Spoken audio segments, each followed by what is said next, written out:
Estamos considerando en estos días de qué manera tan casi imposible de que la perfección del Cristo de Dios se produzca en carne, mirando la genealogía del Señor Jesús relatada en el Evangelio de Mateo. Como les decía, el único texto del Nuevo Testamento que tenemos escrito en lengua hebrea, en el original. Muy bien, ya hemos mirado unos y más, otros y aún más casos, sucesos y nombres de cómo a través de esa genealogía se han cometido tantos y tantísimos errores, de la misma manera que en los días de tu vida o en la mía. Cuando tengamos una mayor conciencia de la maravillosa operación de Dios en nuestras vidas, entonces a cada uno le será mucho más fácil rendirse, total y finalmente rendirse delante del gran Dios, cuando veamos tanto amor y tanta paciencia para cubrir, como dice la Escritura, el amor cubre multitud de pecados. Entonces, el amor de Dios derramado en nuestras vidas ha pasado por alto el tiempo de nuestra ignorancia.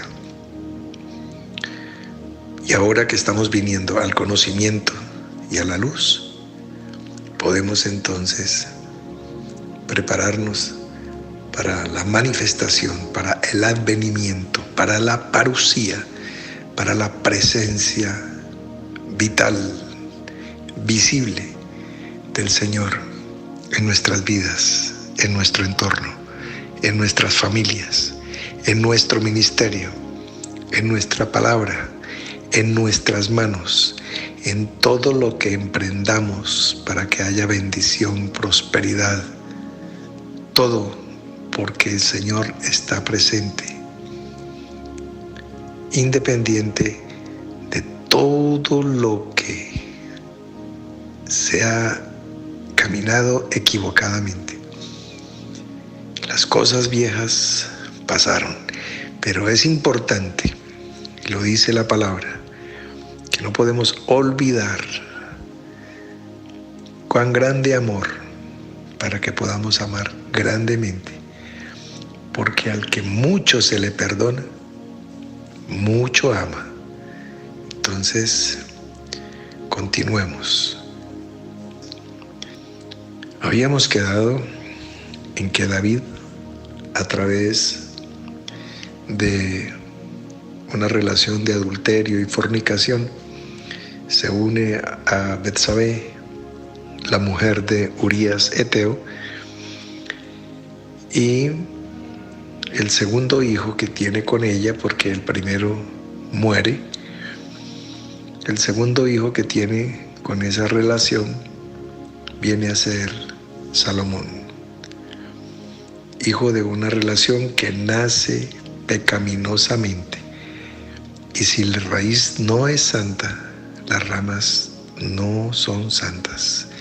Eso no lo digo yo, lo dice la palabra de Dios. Comportándose de acuerdo a esa tremenda carga genética, Salomón se unió a la hija de Faraón y a muchísimas mujeres extranjeras, tanto de Moab como de Amón, de Edom, de Sidón y Eteas, mujeres de las cuales había palabra de parte de Dios diciendo: no os allegaréis a ellas, ni ellas se allegarán a vosotros, porque ciertamente harán inclinar vuestros corazones tras sus dioses. Pero a esas mujeres Salomón se inclinó con amor y tuvo 700 esposas que recibieron el título de reinas y 300 concubinas. Y esas mujeres terminaron dañando el corazón del hombre más sabio que había en aquella generación. Y dice la palabra que cuando Salomón ya era viejo, sus mujeres inclinaron su corazón tras dioses ajenos y su corazón no fue perfecto delante de Dios. Ya no era un varón conforme al corazón de Dios. Dice la escritura que Salomón siguió a Astoret, diosa de los sidonios, y también a Quemos, dios de los moabitas,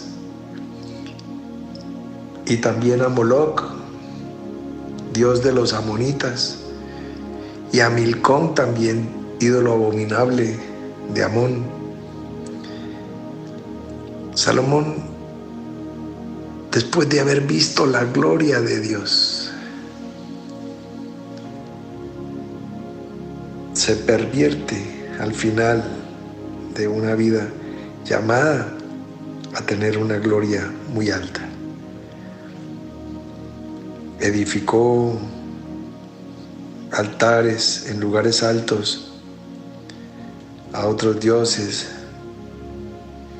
frente al templo de Jerusalén, en los montes de alrededor del templo, y allí quemaban incienso y ofrecían sacrificios, pero no obedeció y pasó por alto el mandamiento. Y entonces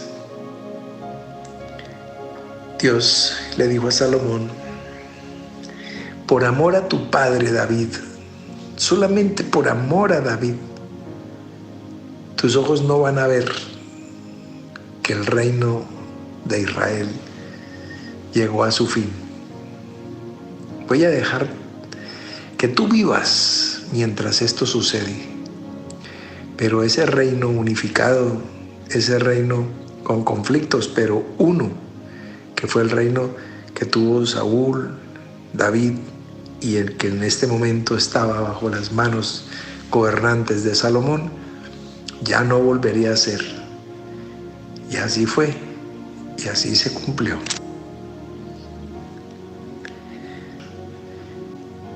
Como te puedes dar cuenta, fue una situación nefasta, trágica para el reino de Israel y para la persona del mismo rey.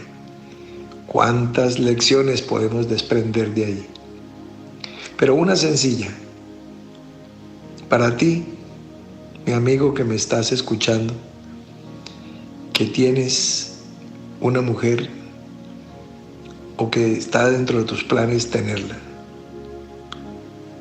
Mira esto. El plan sencillo, el plan básico de una mujer para un varón, ese sencillo plan, Salomón no lo tuvo en cuenta. Tuvo 700 reinas y 300 concubinas, y 1000 mujeres no lo pudieron satisfacer teniendo todas las riquezas del mundo.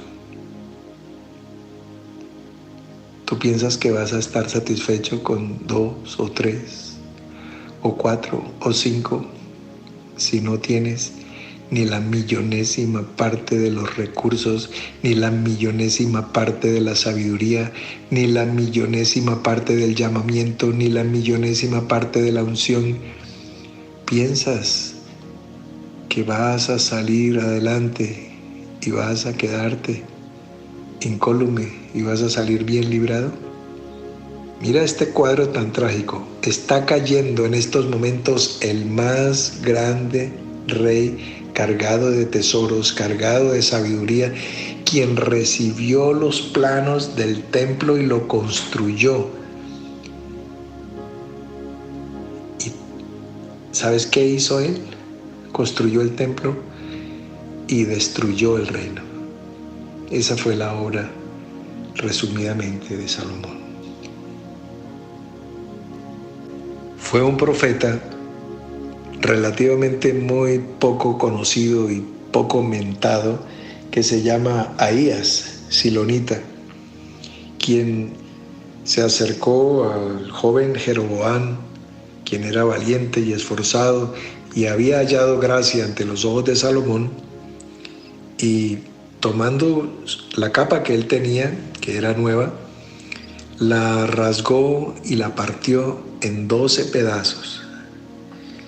Y le dijo a Jeroboam que tomara para él 10 pedazos, porque así era que decía el Señor, que él rompía el reino de la mano de Salomón y le daría 10 de las tribus de Israel a Jeroboam, pero que él le dejaría una tribu por amor a Jerusalén y por amor a David, quien había ganado el corazón de Dios. Le dejaría una tribu y la ciudad de Jerusalén a ese reino ya partido en pedazos. Salomón todavía estaba respirando, Salomón todavía estaba vivo, pero Dios le dijo a Salomón: tus ojos no lo verán, pero ya este reino se acabó. Y así, tal como lo dijo Ahías, así se cumplió. Hasta el día de hoy se hablan de las 10 tribus perdidas de Israel. Pero todos pensamos en la magia, en el misterio de la historia, en Indiana Jones y los cazadores del arca perdida. ¿Dónde estarán las tribus perdidas? Perdidas porque las perdió Salomón. Jesús dijo: de los que me diste no he perdido a ninguno, solo el hijo de perdición. Es que ese no se le perdió a Jesús, ese estaba perdido. Entonces, mira tú la diferencia. Por eso Jesús dijo: uno mayor que Salomón está aquí. Por eso chirriaban los dientes los escribas y fariseos y los doctores de la ley de aquel tiempo. Salomón tuvo con toda seguridad muchísimos hijos, porque teniendo 1000 mujeres y no siendo un hombre de guerra, entonces pues tenía tiempo suficiente, y tal vez más que suficiente, para haber engendrado algunos centenares de hijos. Pero el registro escriturario no nos lega sino un solo nombre, que es el de Roboam. Roboam, por supuesto, heredó la insensatez de su padre y recibió el reino. Lo recibió unificado porque él no conocía la profecía de Ahías, y el pueblo de Israel estaba agobiado con los impuestos que Salomón había traído para poder construir tantas obras, incluido por supuesto el templo. Y entonces vino una delegación de las 10 tribus a hablar con el nuevo rey, y le dijeron y le solicitaron que levantara un poco el peso del yugo de los impuestos, y él les pidió 3 días para poder considerarlo, y al tercer día les iba a contestar. Muy bien. Entonces, esto también es, sin saberlo, profetizó, porque al tercer día se podrá volver a ver un Israel unificado. ¿Sucederá en lo natural? o sucederá en lo espiritual. No lo sé, o si lo sé no es el tema para ahora, pero sucederá. Y al tercer día deberían volver a escuchar la palabra del rey. En esos días previos, el rey Roboam se reunió con los que habían sido ancianos, consejeros de su padre Salomón. Y ellos le dijeron: respóndele al pueblo con mansedumbre, con amor, como si tú fueras el siervo de ellos, y ellos te honrarán y te servirán. Era un consejo sabio. Mas él fue, después de hablar con los ancianos, se fue a hablar con los jóvenes que eran sus amigos, sus compañeros de generación, y les pidió que le aconsejaran sobre lo mismo. ¿Cómo debo responderles? Y los jóvenes le dijeron: respóndales con fuerza, con vigor, que sepan quién es el que manda. Dígales que los va a sobrecargar aún más de impuestos. Y dice la Escritura que Roboam cometió el terrible error. En vez de escuchar a los ancianos, escuchó la voz de los jóvenes, y de esa manera se inició el proceso de división de las tribus y el gran desastre, la ruina de todo Israel, que será progresiva, generación tras generación. Irán perdiendo territorio, nombre, gloria, caerán en cautividad vez tras vez tras vez. Y es así como cuando ya viene el Mesías, llega a un Israel que es un lacayo, que es un siervo, un esclavo bajo el dominio de un imperio extranjero, en este caso de Roma. Territorio palestino es territorio romano, y el pueblo de Israel, que había nacido libre porque nace con el poder de Dios, sacándolo de la casa de servidumbre de Egipto para que crezca, se desarrolle y se fortalezca, para que tuviera tierra propia en Canaán, pues ahora era tributario de César. Una desgracia histórica, un desfase del rey más sabio, pero su sabiduría le sirvió muy poco para sí mismo, para su propia vida. La aplicó para administrar justicia, para mostrar cuántas cosas conocía él sobre el líquen, sobre el musgo, sobre las estrellas, sobre los hombres, sobre los animales y las plantas. Tuvo mucho poder, tuvo mucho conocimiento, tuvo mucha riqueza, y perdió todo al final. Vamos a hacer un alto aquí en nuestro relato. Espero que tengas una mayor claridad sobre la historia de cómo y a través de cuántos fracasos y de cuántos errores llega Cristo al mundo. Y así podrás entender a través de cuántos errores en tu vida Cristo podrá manifestarse en ella. Pero esto es para que podamos juntos, tú y yo y todos nosotros, glorificar a Dios, porque las cosas viejas que cometimos en el pasado quedarán como quedaron los padres en el desierto, para que la nueva generación que ahora se está levantando en ti mismo y alrededor de nosotros pueda entrar a conquistar las promesas del reino de Dios. Mañana con día para todos.